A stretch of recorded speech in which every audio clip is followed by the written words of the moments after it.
સુરત શહેર ઝોન 6 પોલીસની અસામાજિક તત્વો પર તવાઈ બોલાવવામાં આવી હતી। ભેસ્તાન પોલીસ સ્ટેશનમાં આરોપીને બોલાવી કાયદામાં રહેવા સૂચના અપાઈ હતી।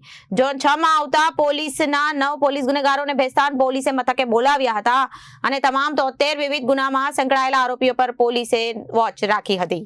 સુરત શહેર ઝોન 6 પોલીસની અસામાજિક તત્વો પર તવાઈ કરવામાં આવી। ભેસ્તાન પોલીસ સ્ટેશનમાં આરોપીને બોલાવી કાયદામાં રહેવા સૂચનાઓ અપાઈ હતી। ઝોન 6 માં આવતા 9 પોલીસના ગુનેગારોને ભેસ્તાન પોલીસ મથકે બોલાવ્યા હતા।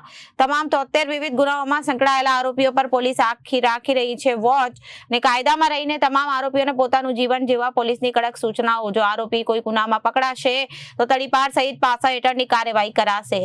જામીન પર છૂટેલા તમામ આરોપીઓને બોલાવી કાયદામાં રહેશો તો ફાયદામાં રહેશો સમજ આપવામાં આવી હતી। જી સર, કઈ રીતના આરોપીઓને ભેગા કરવામાં આવ્યા, શું કાર્યવાહી?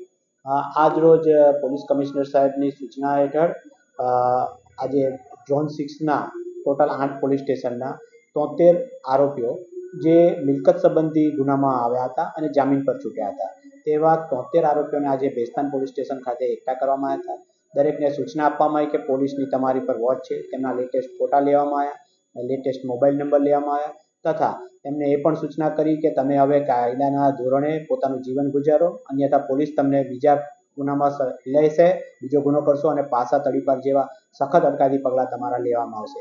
આમાં આ રીતે દરેકને સમજ કરવામાં આવી। સર, બધા ગુનેગારો કયા પ્રકારના ગુનાઓ કર્યા હતા અને કઈ રીતના રીઢા હતા?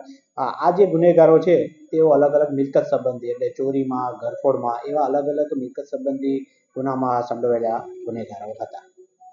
Bureau report, Janadesh news.